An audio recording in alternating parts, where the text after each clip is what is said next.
Y tras la información, ahora sí llega el momento del análisis y de la reflexión. Es la segunda parte del programa de Ágora en esta jornada de lunes en Canal 7 Televalencia. El pasado viernes se celebraba la festividad de San Francisco de Sales. Por si no lo sabían, es el patrón de los periodistas y también escritores. Hubo una recepción en el Ayuntamiento de Valencia donde también estuvo presente esta casa Canal 7 Televalencia. Hoy, con motivo de esta festividad, hemos querido valorar y analizar la profesión del periodismo porque no pasa por sus mejores momentos. Debate, análisis en los próximos minutos aquí en Ágora. Lo hacemos con nuestros invitados a quien presentamos ya esta noche. Por una parte, tenemos el honor de contar con la presencia del decano de la Facultad de Ciencias de la Comunicación del CEU Universidad Cardenal Herrera, don Elías Durán. Buenas noches. Buenas noches. Y gracias de verdad por estar con vosotros. nosotros. Nos acompaña también Héctor González, es el presidente de la Asociación Profesional de Periodistas Valencianos, una entidad joven pero que está luchando mucho por la dignidad de la profesión. Héctor, ¿qué tal? Buenas noches. Hola, buenas noches, Silvia. Y seguiremos luchando, seguiremos. Es complicado, pero por ganas y perseverancia no quedará.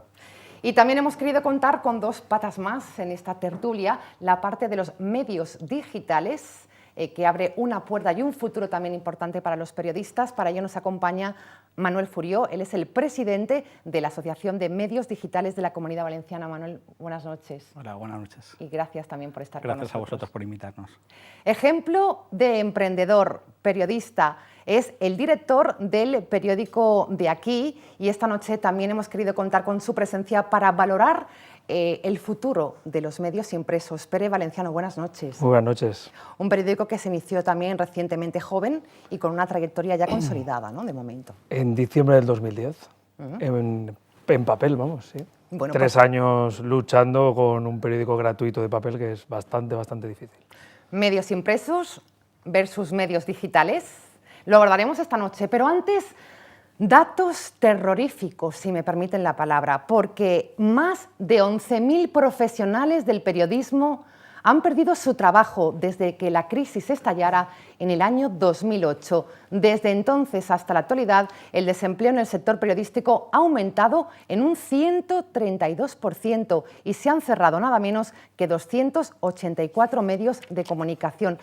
En estos datos no está contabilizado todo el personal de Canal Nou porque, como saben, los técnicos, los trabajadores, los periodistas están todavía técnicamente en vacaciones pagados, con lo cual no abultan estas cifras.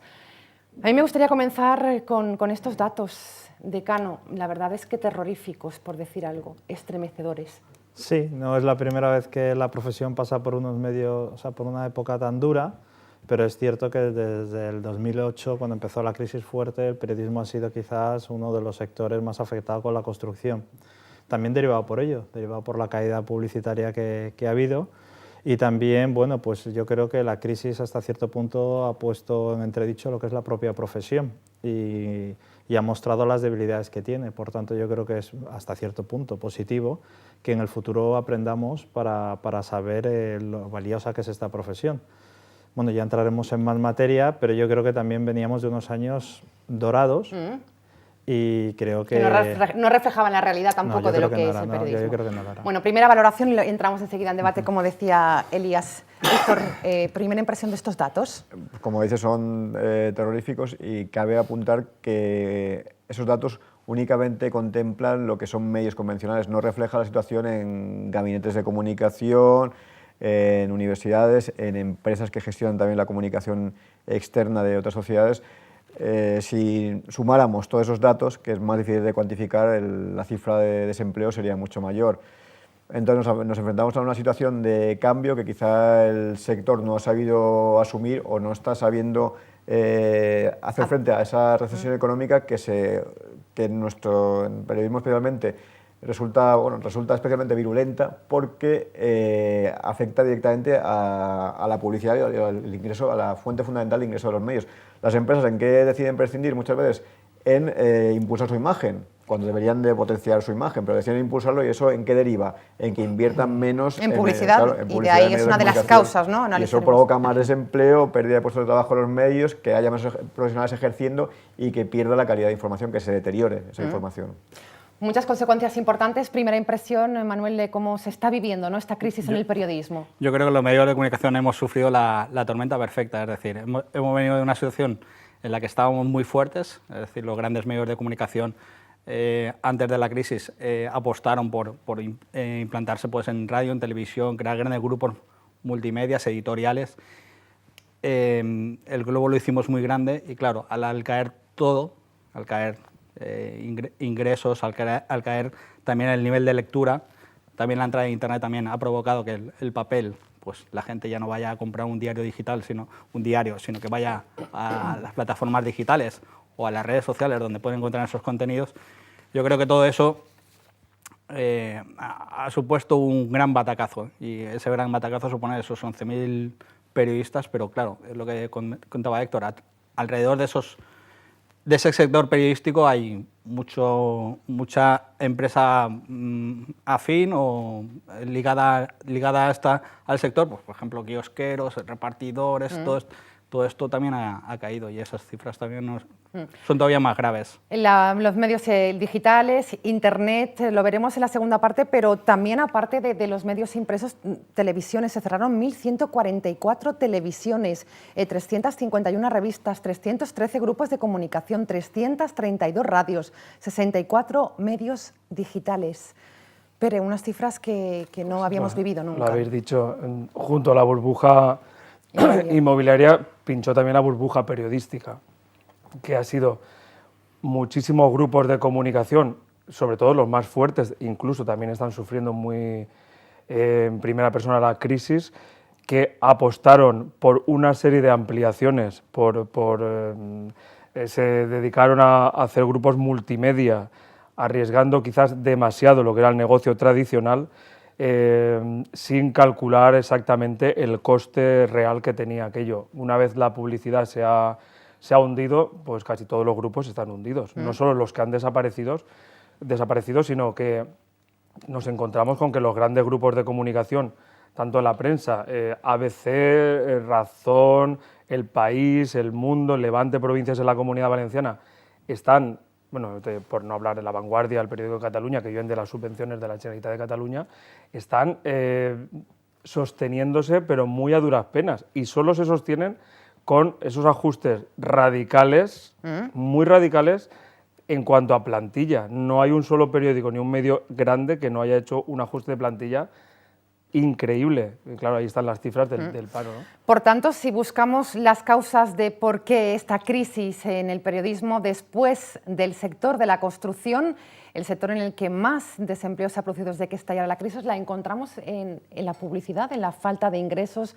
Es casi inviable mantener un medio de comunicación por esta reducción. Voy a ser un poco polémico, pero yo creo que a veces los periodistas, y yo soy periodista, he trabajado varios años como periodista antes de dedicarme a la universidad, a la docencia, yo creo que hemos vivido en una burbuja y siempre pensamos que quizás tenemos un protagonismo que nos da la sociedad que a la hora de la verdad no existe. ¿A qué me refiero?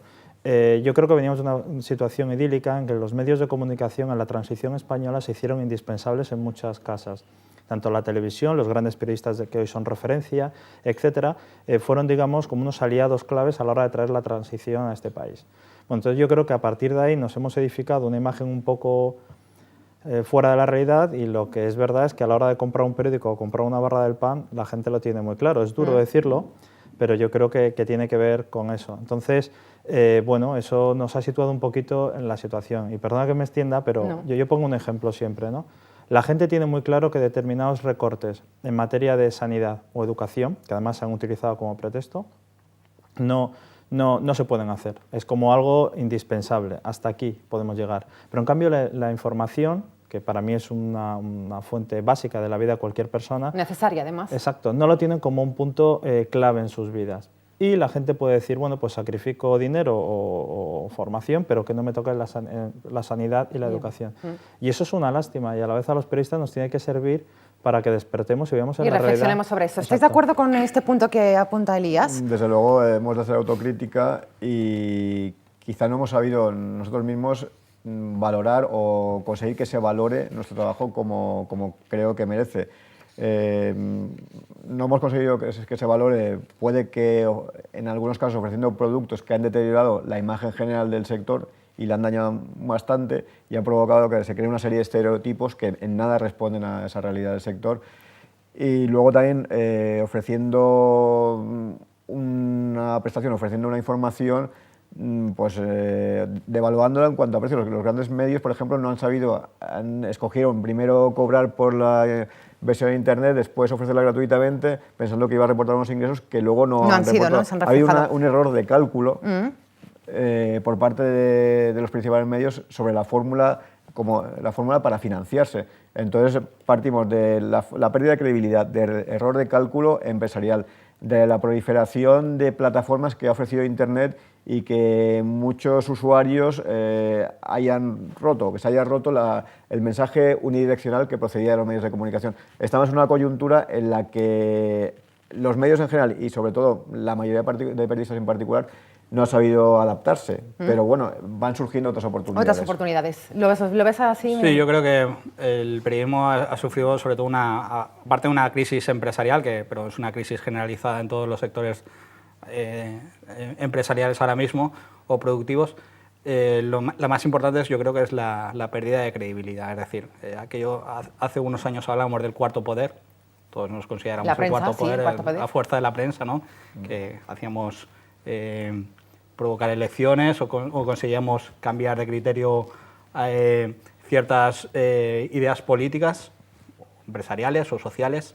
Ya no tenemos esa fuerza, hemos perdido esa fuerza. Yo creo que la crisis más importante viene de ahí, es decir, la calle no nos ve, o el público no nos ve como algo imprescindible como éramos antes, sino como algo prescindible, como decía Elías. Es decir, ahora la gente prefiere la barra de pan antes que el periódico. Porque también es verdad que ahora piensa que el periódico lo puede leer en Internet. Todo gratis. ¿No? Bueno, eso nos dará para la segunda reflexión.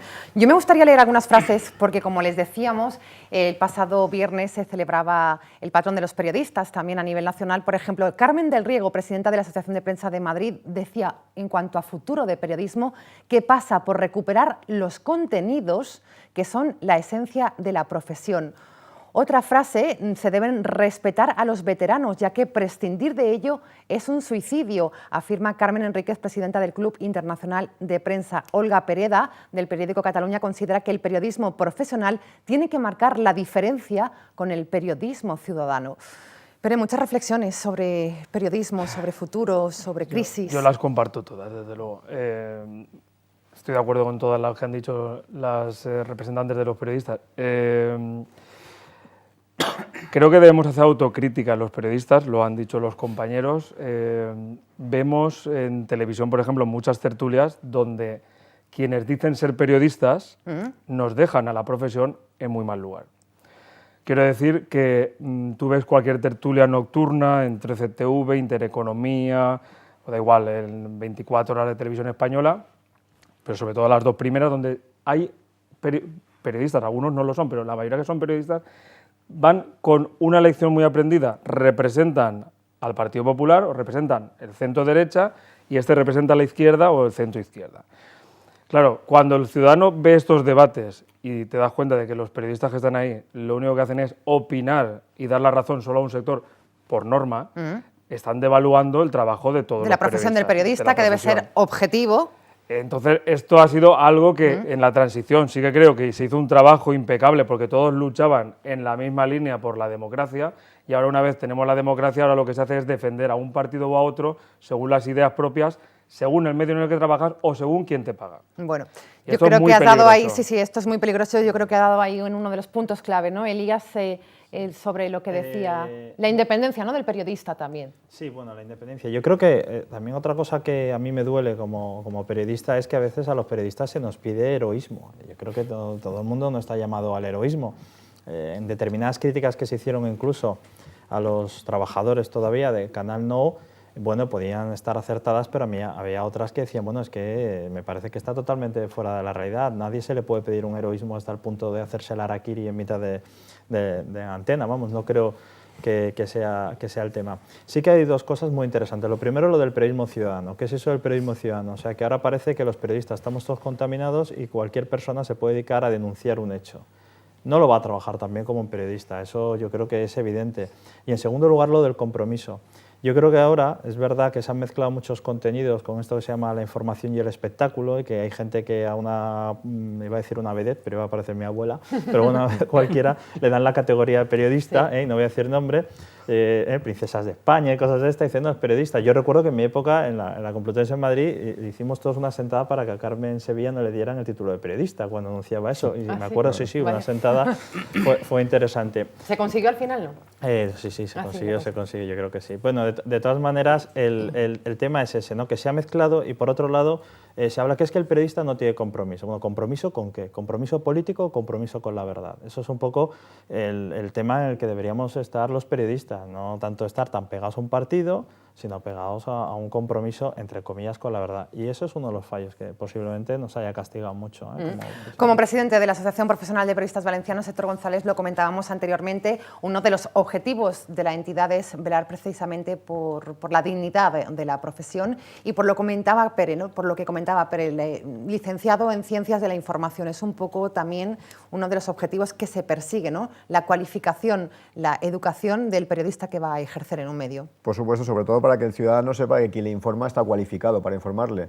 Estamos hablando del compromiso con la verdad y sobre todo del compromiso con informar, conocer lo que ocurre y ofrecerlo con la máxima veracidad y rigor posible, porque el periodista no está para opinar a la ligera, como hablábamos antes en tertulia de personajes que aparecen, sino que está para informar de un hecho y que el ciudadano decida lo que opina con los datos que le aporta el periodista.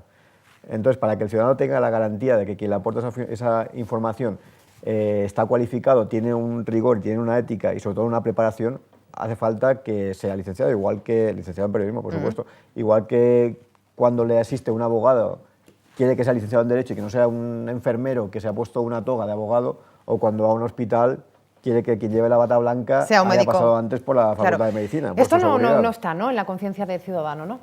Elías, ¿por qué no se ha conseguido esto con los periodistas? Es decir, que se reclame esa licenciatura. Bueno, tenemos un choque de leyes, que es evidente, una Constitución por un lado y además un artículo de la Constitución que también no permite asociarnos, o dicen que no permite asociarnos, y eso es triste por un lado, pero también el tema es que cada vez que se habla de que se puede regular la profesión de alguna manera, o que para que alguien ejerza la profesión tiene que tener un título, algo que es muy claro en otra profesión, a nosotros inmediatamente nos empiezan a decir que se intenta controlar la libertad de expresión. Yo creo porque viene eso de las antiguas escuelas oficiales de prensa, que no era un sistema, sino por el cual el partido único en aquella época, para llamar el partido, ¿no?, lo que era Falange, controlaba lo que era la profesión.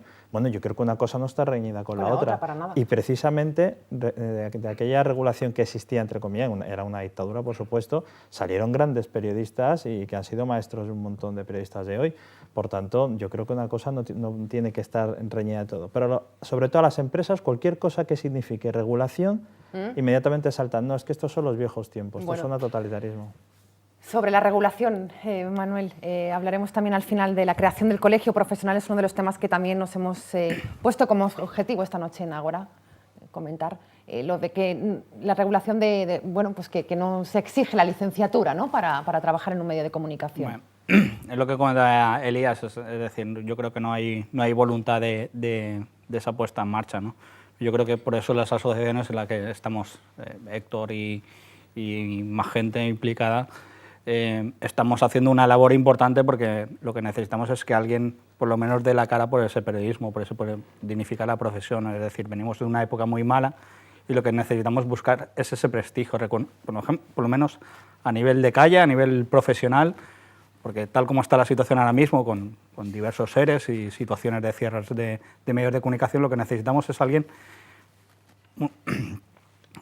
que nos defienda, alguien que sea capaz de ponerse al frente de esas reivindicaciones y de ese apoyo. Yo creo que las asociaciones estamos trabajando muy estrechamente para conseguir, por ejemplo, pues en el tema de Canal Nou, con la Asociación de Periodistas Valencianos hemos estado colaborando activamente, porque pensamos que de alguna manera tenemos que alzar la voz en esta situación, ¿no?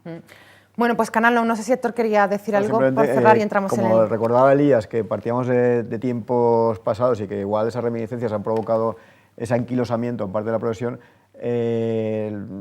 Ahora hay muchos periodistas que trabajan como autónomos. Lo digo esto porque los colegios profesionales, o una de las pegas que se ponía al colegio, era que el periodista era persona contratada que trabajaba por cuenta ajena. Ahora ya no es tanto trabajador por cuenta ajena.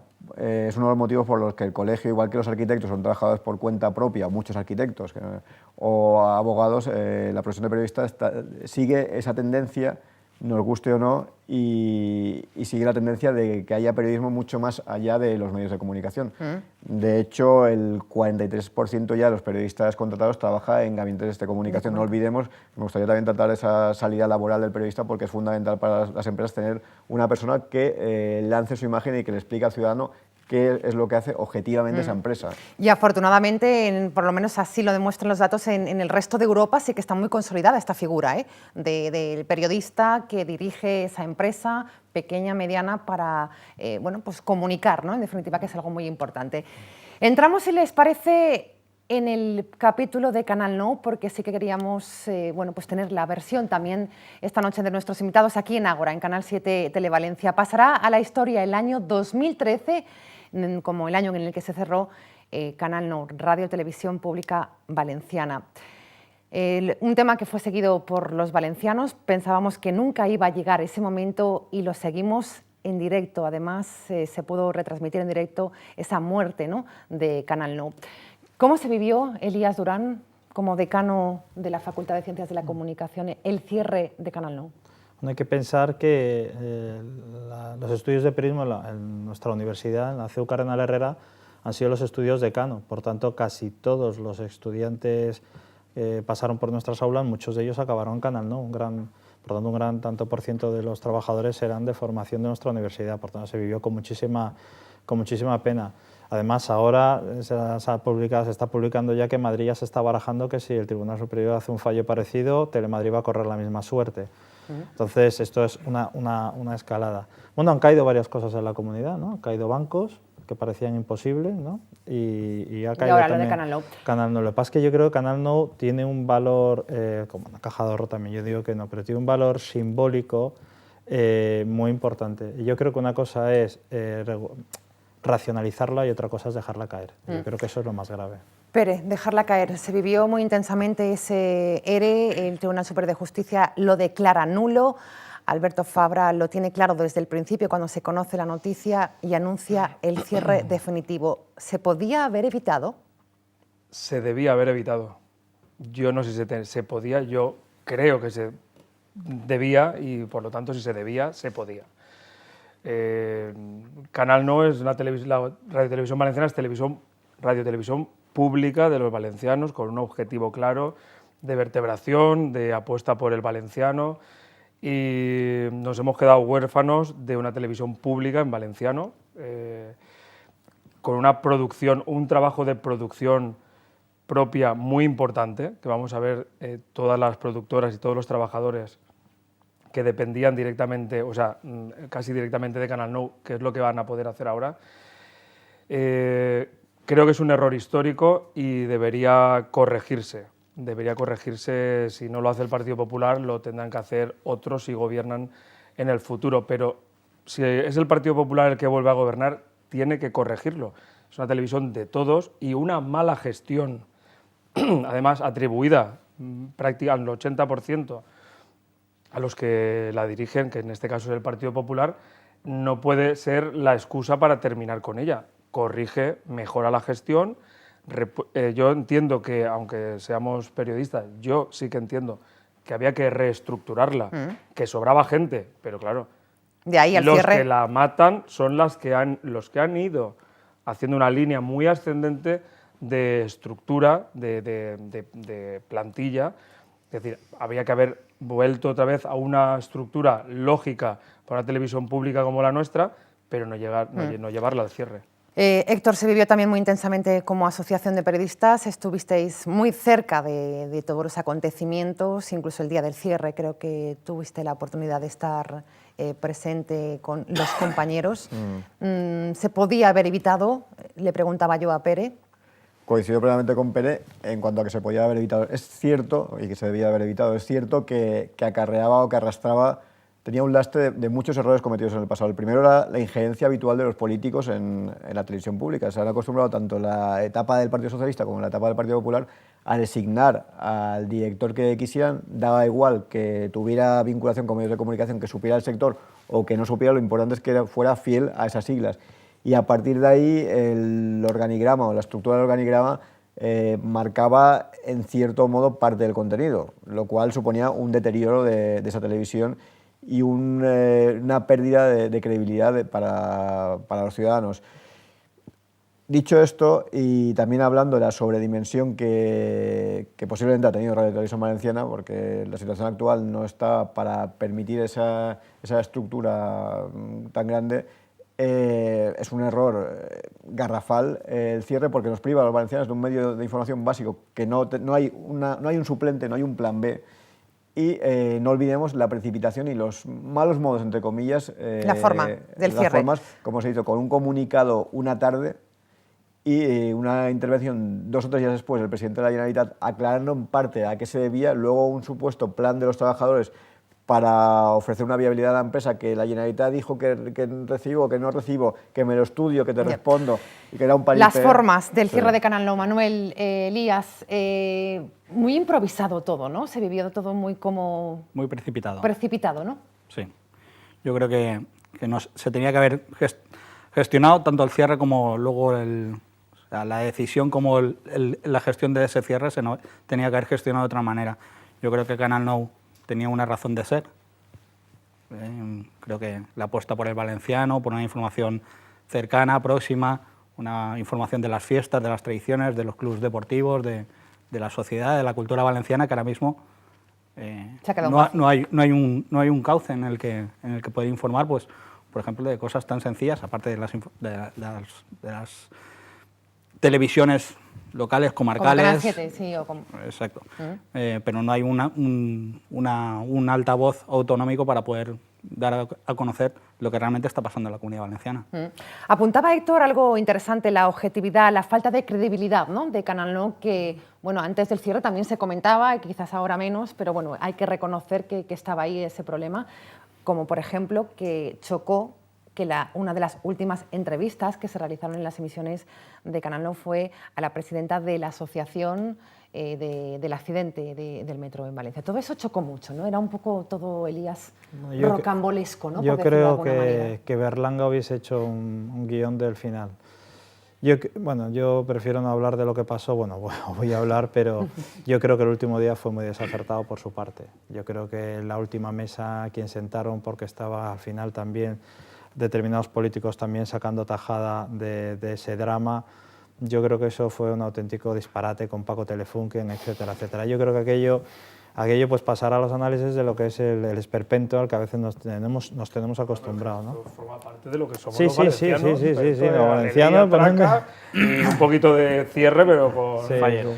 Y bueno, yo creo que eso pues realmente no dio muy buena imagen. Vuelvo a lo de antes. ¿Por qué se le pedía a determinados trabajadores heroísmo? Que no se le puede pedir un heroísmo entre comillas. Hay cosas que se podían hacer y cosas que no podían hacer. Yo creo que la gente hacía el trabajo lo mejor que podía, luego teníamos lo que teníamos, pero sí que es verdad una cosa que apunta Héctor, y yo creo que no solo en los medios de titularidad pública, que no lo entiendo, pero todavía se podría ver un poco. Es que están muy acostumbrados, muchos políticos, no todos, que hay gente muy buena en la política, están acostumbrados a que se meten en los medios como si fueran suyos.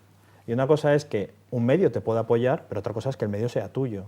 Entonces yo creo que eso es algo que tenemos que aprender y tenemos que crear cortabarreras de alguna manera para que la injerencia no llegue hasta el final. Además, eso cansa al ciudadano. El ciudadano quiere saber lo que ocurre, no que siempre esté machacando en una línea, porque el ciudadano es inteligente y dice, bueno, me insisten siempre en eso y yo veo que, por ejemplo, no hay recuperación económica. ¿Por qué me repiten tantas veces lo mismo si no existe? Entonces pierde credibilidad ese medio que machaca el mensaje. Por eso Canal Nou se situaba entre las últimas en audiencia, superada por televisiones autonómicas jóvenes. Es que ahora se va a dar la circunstancia de que comunidades autónomas con solo el castellano como lengua tienen televisión pública autonómica.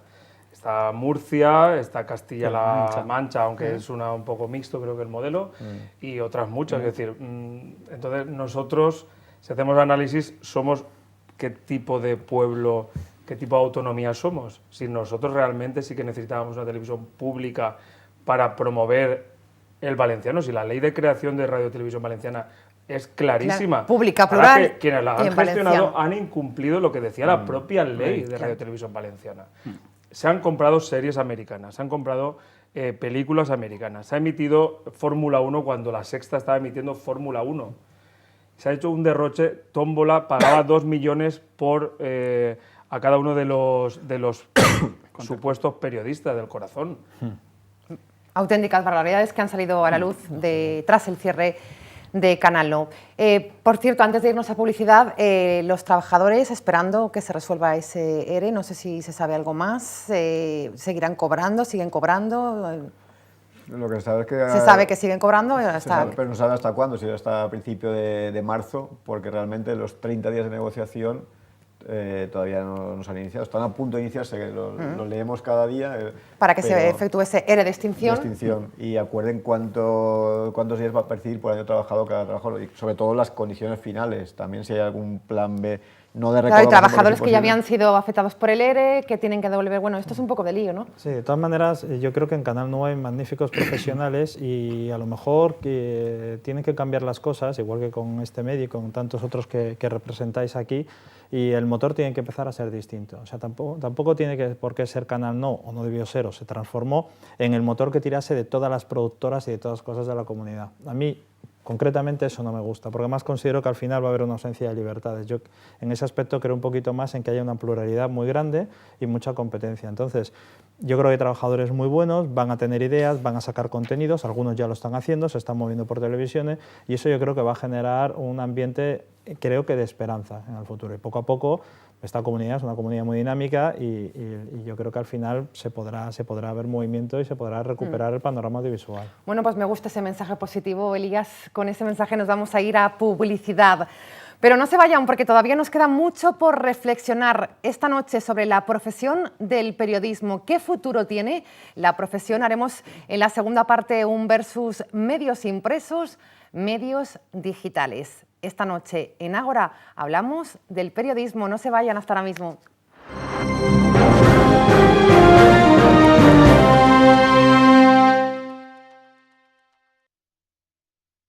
Ahora sí, entramos en la recta final. En Ágora hoy analizamos el periodismo. Lo hacemos con nuestros invitados Elías Durán, Héctor González, Manuel Furió y Pere Valenciano. Nos íbamos a publicidad con un mensaje optimista por parte del decano que esta noche nos acompaña, pero Pere Valenciano decía que no estaba nada de acuerdo con sus argumentos. Pere. Yo creo que Canal Nou era y debe ser, porque yo creo que Canal Nou o el equivalente que deben reabrir, un motor importantísimo, sobre todo para la parte audiovisual. Es decir, no hay, con todo el respeto para las televisiones que quedan, que yo espero que sí es cierto que deben surgir, porque otro día podemos debatir sobre el destrozo de las televisiones y las concesiones. Que nos daría para muchos programas, ¿no? Para mucho. Pero independientemente de que haya televisiones privadas, radios privadas y medios impresos privados, una radio-televisión pública bien hecha, bien gestionada, bien estructurada, no puede haber nadie que pueda igualar, porque los medios que va a tener no va a ser lo mismo. Nadie ahora mismo, por muchas televisiones que puedan haber, comarcales, locales, nadie va a hacer una programación, por supuesto en valenciano, porque ya esa lengua la vamos a desterrar cuando nos descuidemos. No va a hacer una programación de fallas, de hogueras a nivel autonómico. Eso lo hemos perdido y lo debemos recuperar si de verdad queremos autonomía. Ahora, como hay alguna por ahí, alguna friki de partidos nuevos que piden el fin de las autonomías, pues bueno, lo vemos cabreado. Puede ser la solución. Después de Canal Nou, pues eliminamos la autonomía. Igual nos quitamos más problemas. Pero una cosa... Elías no me conoce, yo me gusta poner un poco de humo. Yo también, tampoco. Y encantado de conocerte, tenemos que vernos más. Una cosa es que Canal Nou cumpla un papel, y aparte estaríamos centrados también en la responsabilidad social de los medios. O sea, Canal Nou tiene una responsabilidad clara, y eso, un madrileño lo entiende como el primero, que es la defensa del valenciano. Eso está claro, porque si no, si no se protegen valores que tenemos, pues realmente eso se pierde. Pero otra cosa es que sea el motor. ¿A qué me refiero? Yo creo que estamos acostumbrados, o gran parte del sector privado en este país, a intentar competir con grandes empresas públicas que disparan con pólvora de rey y con una capacidad de financiarse imposible. Entonces, eso es injusto para el sector privado. Entonces, una cosa es que Canal Nou tuviera un modelo racional y tirase y hiciese buena apuesta, y otra cosa es que en Canal Nou se sostuviera todo el panorama audiovisual valenciano de creación, porque al final lo está pagando el contribuyente. Y yo creo que una cosa puede ir por ahí y otra cosa es que se deje respirar y surjan un montón de medios. Eso va a ser siempre positivo. Esa es mi idea. Héctor y Manuel, no sé si tienen que algo. Yo estoy más con Pere que sí. con Elías. Yo creo que Canal Nou tenía que ser esa locomotora de que el valenciano fuera una herramienta que llegara a la calle, que todo el mundo hablara, que todo el mundo se sintiera como propio. Es decir, yo creo que cuando se creó Canal Nou, se creó con esa fórmula, es decir, que fuera el impulsor de la lengua, de las tradiciones, de la cultura valenciana. Yo creo que esa razón de ser es lo que tiene que ser Canal Nou, y lo que no debía haber perdido Canal Nou, que es verdad que por el camino igual lo ha perdido, pero sí que tendría que ser esa locomotora que te da a conocer todas esas tradiciones. Sobre todo para que llegue a aquellos sitios donde una empresa privada no llegaría porque no es rentable. O sea, que sepa retransmitir las fiestas de los pueblos, y no solo las fiestas de los pueblos, las partidas de pilota o un montón de eventos culturales, literarios, artísticos, que representen la idiosincrasia de los valencianos. Entonces, como yo coincido en parte con Elías y en parte con Manuel y con Pere en que ha de ser quien tire, pero no únicamente quien se ocupe de arrastrar a todos los demás. Ha de ser una televisión potente y en valenciano, y que cubra todo el espectro, pero que a la vez también permita que surjan otras televisiones, que no sea omnipotente. Está claro. Pero ¿por qué tómbola, como bien decías? ¿Por qué pagar una barbaridad por Fórmula 1? ¿Por qué pagar una barbaridad por baloncesto, fútbol, no forma etcétera? parte de una Claro, Por eso, televisión pública. por eso. Ya... Entonces, a eso me refiero. Esos abusos es lo que han llevado Exacto. Los gestores políticos. Claro, sí. Esos errores son los que a eso estamos de acuerdo. En eso yo creo que estamos todos de acuerdo, y a eso es lo que yo voy. No tienes por qué capitalizar todo, ¿no? Tú te dedicas a lo que te tienes que dedicar bien, que coincidimos todos en lo que es. Y a partir de ahí, que sea, por otro lado, la iniciativa privada la que se pelee por el fútbol, por lo que sea, etcétera. Es que una televisión pública no tiene que comprar grandes series y grandes películas. Para eso están las televisiones privadas que las rentabilizan. Si aún compras una serie porque la vas a doblar al valenciano y con eso haces esa normalización de la lengua que no se ha hecho nunca, bueno, salvo excepciones muy honrosas como la Alquería Blanca y series del estilo, que han demostrado que cuando, lo que hemos comentado fuera de micro, creo, que cuando se hacen series propias de calidad, el en resultado valenciano triunfan, y triunfan con datos de audiencia espectaculares. Bueno, pues Canal Nou ha sido otro de los temas que hemos querido, el cierre de Canal Nou, de los que hemos querido reflexionar esta noche en Ágora. Hablamos de la llegada de Internet, revolucionó el mundo, revolucionó muchas cosas y, entre otras, el periodismo. Lo decíamos antes, bueno, que parecía que la información era gratuita, que hubo ahí un concepto equivocado. También reflexionaba Carlos Goss estos días de la agencia EFE, que decía que después de dar la información gratis, hacer pagar ahora es complicado, pero es el modelo que vamos a tener que explotar todos los medios. Manuel Furio, ¿está de acuerdo con...? Sí. Yo creo que alguien comentó al principio que algún día nos arrepentiríamos de darlo todo gratis. Esa barra libre en algún momento se tiene que parar. ¿Nos hemos arrepentido ya? No, yo creo que no. Estamos en el camino, hay fórmulas para intentar canalizar esa situación. Pues todos conocemos la fórmula de Orbi, por ejemplo, la fórmula del diario.es, a través de sus asociados. Se están poniendo en marcha iniciativas, sobre todo todavía es mucho del ámbito anglosajón, por ejemplo, de Estados Unidos principalmente, pero que en España todavía no han funcionado. Presidente de la Asociación de Medios Digitales de la Comunidad Valenciana, ¿cuántos medios digitales hay ahora mismo asociados? Asociados hay 21. 21. ¿Y el dato de no asociados, por tener una idea más o menos, hay casi se calcula? unos 250 medios digitales en la Comunidad Valenciana. ¿200? 50. Bueno, y el medio impreso, porque Pere Valenciano, bueno, nos ha traído el periódico, por cierto, cerrándolo, ¿no?, el cierre. Este es de la semana... Claro, este es de hace 2 semanas.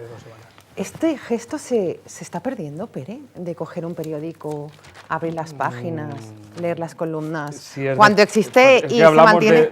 de pago y lo gratis en lo digital. Quizás hay que Sí. introducir una fórmula de pago para que sea rentable y se pueda crear empleo, mientras que en la prensa escrita estamos pasando a la inversa. Lo vamos a tener que hacer gratuito para que la gente coja el periódico. Porque lo de ir a comprarlo al kiosco se ha acabado. Bueno, todavía hay, pero pregunto. la línea es desastrosa. Desastrosa. Desastrosa, son cifras del 10 y del 15% anuales. Y si no sé si Elías me corregirá, pero vamos, por lo menos Sí. el año pasado estaban en el 13-15% ABC, El Mundo y El País.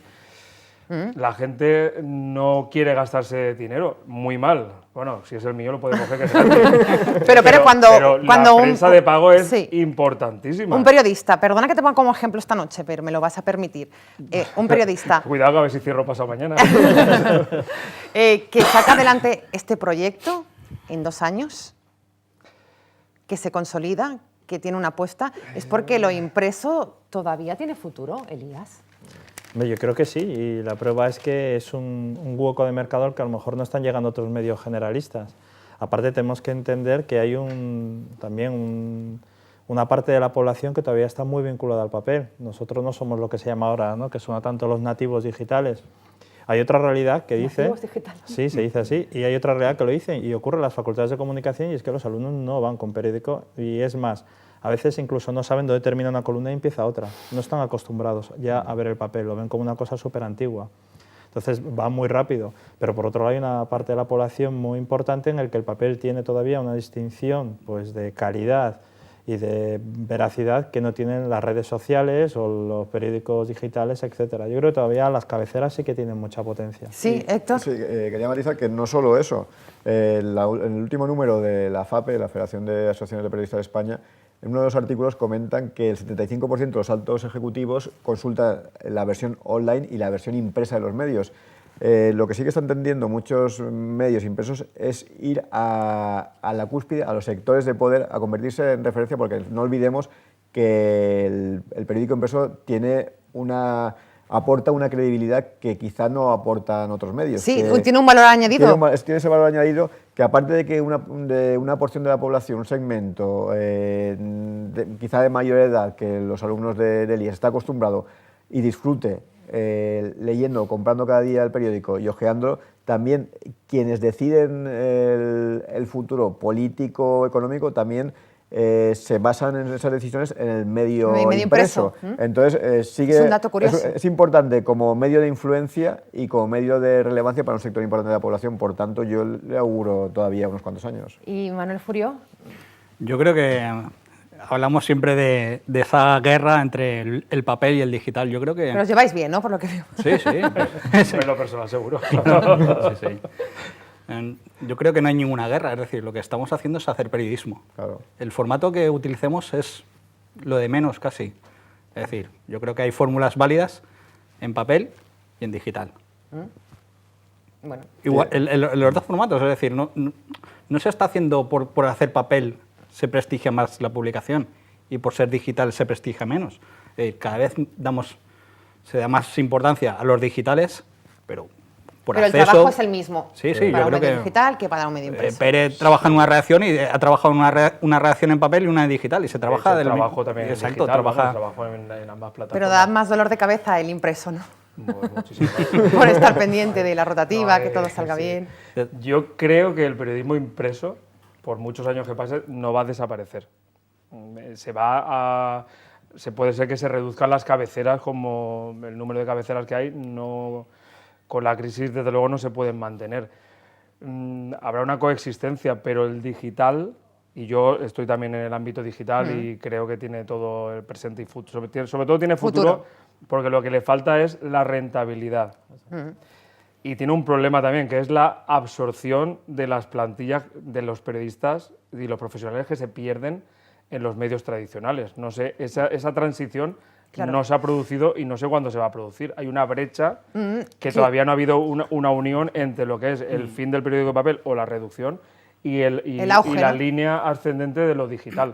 No hay un traspaso todavía, porque lo digital, aunque Manuel, entre otros, por lo menos hortanoticias.com, porque igual él no lo dice, pero yo le echo un cable al compañero. Es verdad, sí, es y cierto, eso, no por lo he ejemplo, que nombrado, nos no lo he llevamos nombrado. muy bien. Gracias, Pere. Pues lo rentabiliza, me consta que lo lleva bien. Quiero decir que es complicado, pero se puede hacer. Manuel es otro ejemplo, ¿no? Ha habido una cosa que has apuntado antes, muy interesante, que era el tema del papel de los veteranos, ¿no? Sí. Que están desapareciendo. Yo creo que La todos... experiencia, claro. Exacto, si aquí todos nos podemos hablar de periodismo, igual que puede haber un referente, un profesor o algo, siempre va a haber un referente en la profesión, porque esta profesión que se estudia en la universidad tiene un componente de oficio importantísimo.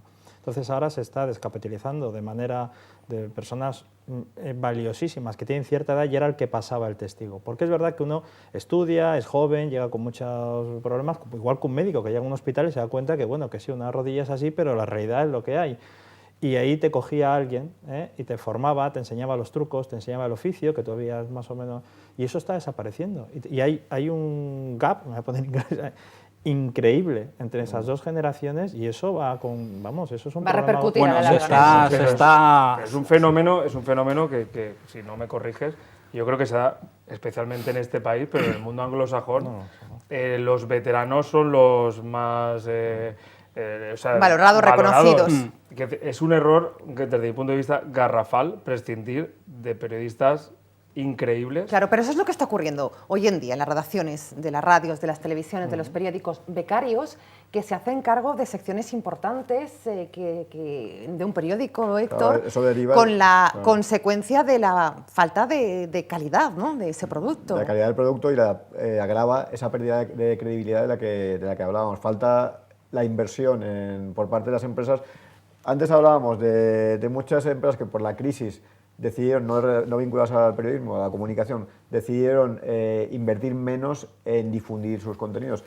En el caso de los medios de comunicación, la situación es paralela y puede contrastar, porque en lugar de cuidar o mimar al máximo la calidad informativa, lo que prefieren es... se utiliza mucho la palabra justo, yo prefiero decir claramente reducir o eliminar calidad despidiendo a gente. Sí que quería incidir en que Internet, por lo que hablábamos antes, Internet es una buena oportunidad. Internet ha permitido que personas con carácter emprendedor, como Manolo, lleven adelante un proyecto que supone menos coste o menos inversión inicial que crear una televisión, una emisora de radio o un periódico. Y también permite, a su vez, que un periodista individual logre hacer una marca, logre crear una marca, porque antes el periodista, si no trabajaba en medios, parecía que no existiera informativamente o no era capaz de comunicar, no podía comunicar porque no tenía el soporte. Claro, ahora sí, es ahora Internet. El periodista se lo puede crear ese soporte en Internet sin un gran coste y puede trabajar, hacer una buena labor informativa, constituir su propio medio e ir creciendo. Bueno, sin y depender puede de que lo ser contraten. una buena salida, ¿no?, para el mundo del periodismo, lo de Internet, lo del mundo digital. Por supuesto, Elías lo ve así. Yo creo que sí, además se está dando se está haciendo. Yo creo que además lo apuntaba muy bien cuando decían, no, somos periodistas y trabajamos en distintos soportes o formatos, como se le quiera llamar. Yo creo que además cuando hablamos de Internet había que distinguir también un poco las redes sociales de las que entraremos ahora. Exacto, a y lo que es una cabecera. Porque una cabecera, página... exacto, hay una cabecera, hay un periodista detrás, hay un grupo humano de periodistas detrás que están trabajando y otra cosa es bueno, Twitter y todo esto, que no deja de ser un escenario maravilloso para otro tipo de personas porque se salta el canal, el intermediario. Y además, incluso con Google y compañía, son los programadores al final los que te están controlando lo que tú recibes en tu casa. Y yo creo que es fundamental. Yo creo que hay que darle tiempo, pero yo creo que poco a poco la gente empezará a entender lo que es las redes sociales de verdad y volverá a las cabeceras. Claro, redes sociales. Manuel, ahora quería apuntar Yo quería algo. hacer un inciso con el tema de Sí. que estamos comentando. Sí. Es verdad que sí que esa materia gris del periodismo, del periodismo de agenda, el periodista de toda la vida, se está perdiendo en las redacciones, pero sin embargo se está dando el caso contrario, es decir, que ese periodista con agenda, con contactos, con materia gris, con una experiencia, se está posicionando en Internet. Es decir, conocemos el caso, por ejemplo, de Alfonso Rojo, un referente en la guerra de Irak, que se salió del mundo y fundó Periodista Digital. Estamos hablando del Confidencial, el Plural, son medios de comunicación nacidos alrededor de una persona. Aquí tenemos el caso también, por ejemplo, de VLC News, alrededor un poco de la figura de Puche, por ejemplo, salió al mercado. Es decir, son gente con experiencia que han sabido recolocarse, resituarse. Es verdad que está costando, es decir... Mantenerlo, sobre todo, ¿no? No, más que nada porque Internet es otra manera de trabajar.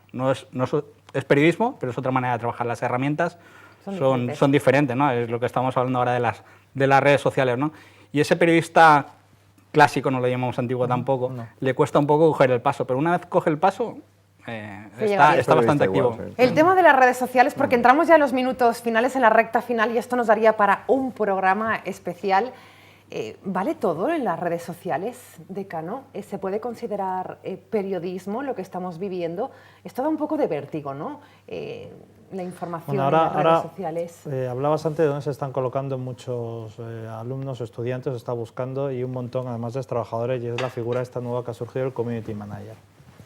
¿Qué hay detrás de un Community Manager? Etcétera, ¿no? Cómo se comunica también en Internet, cómo se comunica en redes sociales para que la gente clique y empiece a ver la información. A mí yo creo que conlleva un riesgo importante, y se han dado casos de grandes agencias que han tenido que rectificar con un drama y todo en la reputación. Pero bueno, es una salida, y es evidente que un comunicador lo va a hacer mejor que cualquier otra persona. Pero bueno, Community Manager, esto es muy de moda, pero detrás debe haber un licenciado en Ciencias de la Información. La persona más adecuada para crear contenido, tanto por lo que hablamos antes de empresas, tanto en las redes sociales de una sociedad, de una entidad pública, como en la página digital que tenga, en los blogs que estén vinculados, en cualquier tipo de contenido informativo, parte de un profesional. Por lo que hablamos de redes sociales, sí que me gustaría hacer una precisión, un matiz. Lo que se hace en las redes sociales ni mucho menos tiene que ver con periodismo. Son fuentes de información. Y lo digo, cuando nosotros, por ejemplo, acudimos al mercado, escuchamos lo que dicen, pues igual la dependiente está comentando que hoy se ha despertado y le duele la cabeza. Una tendera que, pues mira, mi marido hoy ha tenido un problema cuando ha ido a trabajar, no sé qué. Y después de escuchar muchas conversaciones, llega una quinta o sexta persona y explica, me he enterado de que van a poner un centro comercial nuevo a 200 metros de aquí, un centro comercial que va a contratar a 200 personas. Ahí llega la pista para el periodista, que empezará a investigar si eso es cierto, cómo va a ser ese centro comercial, cuándo se va a construir, y con todos esos detalles ya elaborará la noticia. Todo lo demás son rumores, batiburrillo de comentarios, divagaciones varias. Pero que no se distinguen en estos momentos, Pere, ¿o sí? ¿El ciudadano tiene claro lo que acaba de decir Creo que el consumo Héctor? de información es tan rápido que al final no diferenciamos muy bien entre lo que es periodismo y lo que es simple chisme que circula por las redes sociales. Bueno, pues esto está Separar cambiando, esto es claro. importante, claro, también depende del nivel cultural de un país, que sepa distinguir mejor. También es obligación nuestra intentar hacer un periodismo que interese a la gente, un periodismo creíble, para que sepamos distinguir lo que es una red social, donde ahí vas a consumir pues de todo, pero muy poca franja de periodismo, y lo que es periodismo que nos informa Porque y que sí nos que es forma. cierto que bueno, se han convertido también en una herramienta imprescindible para los periodistas, ¿no? Por la inmediatez, es decir, Sí, la ocurre un verdad. suceso ahora mismo y al instante tienes esa foto, esa imagen, esa información. ¿Esto es bueno? Las redes sociales yo creo que son un canal de información, es donde nos puede llegar información. El periodismo es otra cosa. Vale. El periodista te llega esa información y La analiza. sabe Tiene que transformar analizarla, también el periodismo, sabe buscar otras fórmulas para contrastar esa información, que hay que contrastar información, no todo lo que se publica en redes sociales al final, ¿no? Bueno, te pongo el caso, por ejemplo, de Ecofrentes, cuando el incendio famoso de Cortes de Pallars, decían que la central estaban evacuando, y sin embargo, desde el mismo ayuntamiento de Ecofrentes Negaban esta información. tuvieron que negar esa información porque lo daban ya como todo válido. Es decir, las redes sociales están bien, nos permiten hacer informaciones, pero esas informaciones tienen que ser tratadas por un periodista. Vale. Es decir, tanto a Pere como a todos los demás nos llegan informaciones, pues una imagen, pero te envían esa imagen, es decir, un incendio en Fontestad, y tú tienes que saber luego, llamar a Fontestad, saber si es un incendio, si había un incendio, qué magnitud, qué ha pasado. ¿Cuál es Claro, la situación pero actual? Está claro. la inmediatez, por ejemplo, de imagen sí que te permite las redes sociales mucha interacción con lectores y con agencias y con otros medios de comunicación. Entramos ahora sí en la recta final y yo les quería preguntar a nuestros contertulios, antes de terminar este especial sobre la profesión del periodismo que esta noche está realizando Canal 7, sobre la creación del colegio profesional. ¿Por qué? Y si lo consideran necesario. Hay otras ciudades que ya tienen este colegio que vela también, bueno, pues por esa objetividad, por la calidad de los periodistas, de su profesión. Decano, ¿es necesaria la creación del colegio profesional de periodistas en la Comunidad Valenciana? Bueno, es un gran debate, en el que hay gente que está muy a favor y muy en contra. Yo no sé si sí o si no. Yo desde luego sí que le apoyaría cualquier instrumento que sirviera para dignificar la profesión y la figura del periodista. Ahora bien, habría que estudiar quién la controla. Porque si al final, como están pasando también con algunos consejos audiovisuales, etcétera, va a depender de que un sistema de elección y va a acabar en el mismo sitio, pues para eso realmente, bueno, puede mejorar algo en la situación, pero no va a cambiar el problema verdadero, y es el que tenemos, que es que somos muy atractivos para que nos controlen. Entonces, Pero sí que existen otros colegios profesionales con experiencia positiva en ese aspecto. Héctor. Desde luego que hace falta un colegio profesional. En los últimos 2 años han creado 4, el más reciente es el de Andalucía, y está demostrando que sirve para muchas cosas, pero sobre todo para 2. Primero, que garantiza al usuario que el colegiado tiene la formación y la preparación adecuada para ofrecer esa información. Y segundo, porque evita el intrusismo y protege a la profesión. Es una entidad pública de primer nivel que puede directamente hablar con la administración. Y ese hecho de defender a la profesión y de garantizar la calidad para el ciudadano es lo que ha propiciado que se extienda por toda España, que la Federación de Periodistas en su última asamblea en Cáceres aprobara impulsar decididamente los colegios en todas las comunidades. Y ahí es 7, pero está constituyendo en el País Vasco, por ejemplo, es otra de las que está en carácter incipiente. Y la fórmula del colegio, además, está demostrándose que en otros colectivos es igualmente útil. Por ejemplo, en la ¿Colegio de médicos? No solo eso, que ya son tradicionales, sino que hablo de criminólogos y publicistas. En los últimos 6 meses se han creado los 2 en la Comunidad Valenciana. ¿Por qué? Porque todos los colectivos quieren defender su profesión y quieren, a su vez, que el ciudadano de a pie sepa que quien le ofrece esa profesión es una persona cualificada. Por tanto, los periodistas no somos menos, por supuesto, que ningún otro colectivo, y el producto que ofrecemos, la información, es fundamental para el ciudadano. Bueno, mejor que el presidente. Nada, nos hemos quedado entusiasmados escuchándolo. Necesario, por tanto, ¿cuál es tu opinión personal? Y los miedos que apuntaba Elías, ¿depende de quién controle? Esa tentación siempre va a estar, pero frente a la tentación yo prefiero que haya un colegio. Y luego ya intentaremos que no haya un control, que el control sea mínimo, pero tiene que haberlo. Por supuesto, un colegio dirigido por profesionales de la información, independientes, y que los elijan a los mandatarios de ese colegio los propios profesionales de la información. Por supuesto, este dato importante. Manuel, ¿qué opinión al respecto sobre la creación de colegio? ¿Necesario, prioritario ahora mismo? Desde la asociación pensamos que ahora mismo no sería una de las prioridades. No. Pero, ¿por qué? Creo que ahora mismo hay... Con lo que está cayendo, ¿no? Sí, yo creo que las asociaciones estamos trabajando bien, pero bueno, también es lo que hemos comentado alguna vez con Héctor, que en el momento se planteará, desde la Asociación de Medios Digitales estamos abiertos a colaborar con esa puesta en marcha de ese colegio. Es que además son totalmente complementarias las asociaciones y el colegio. Como en otras comunidades pueden pervivir y complementarse perfectamente, y así lo aprobó la Federación de Periodistas en su última asamblea, que fueran totalmente compatibles y que además pudieran ayudarse unos a otros. Bueno, pues creo que nos dará para otro programa también. ¿Cuántos programas llevamos ya sobre el periodismo, la creación o no del Colegio Profesional de Periodistas? Se nos acaba el tiempo y yo les voy a pedir a mis contertulios muy breve. Para esos periodistas que quizás nos estén viendo desde casa, que el año pasado perdieron ese puesto de trabajo, que lo están pasando mal, que no saben por dónde tirar, ¿qué consejo les damos, Manuel Furió? Mensajes positivos, vamos a intentarlo. Sí, yo creo... Siempre. Sí, me lo has quitado. Yo creo que siempre se dice que la crisis es una oportunidad, ¿no? Yo creo que dentro de esta oportunidad ahora mismo hemos superado una etapa en que los periodistas teníamos que trabajar en un medio de comunicación clásico, es decir, en Radio Nacional, en las provincias, en Canal Nou. Hemos superado esta etapa, o estamos muy cerca ya de superar esta etapa con los medios digitales. Ahora poner en marcha un medio de comunicación es bastante sencillo, ¿no? Las herramientas están al abasto de cualquiera, son baratas, económicas, simplemente hay que buscar un nicho de mercado, trabajar una idea, ser periodistas, ser profesionales y adelante. Decano, ¿cuál sería su mensaje? Coincido completamente, yo creo que se ha acabado la época de los grandes medios de comunicación, todo se ha partido en ese aspecto, se tiene que construir hasta cierto punto un nuevo periodista para este entorno, pero que va siempre a ser un periodista que se caracterice por lo mismo, por defender unos derechos, una visión, una información y trabajarla con ética. Yo creo que a eso vamos, que eso es evidente y es positivo. Héctor. El periodista por idiosincrasia es una persona inquieta, informada, y ahora necesita esa información para labrarse su futuro. El futuro existe, más allá de los medios convencionales, en gabinetes de comunicación, en medios digitales y muchas otras salidas que entre todos podemos encontrar. Pere. Y creo que es importante que el periodista tenga claro que debe ser periodista, emprendedor, empresario. Con O estas probar premisas suerte puede- a que te contrate a alguien que es más difícil, pero si no, periodista, emprendedor.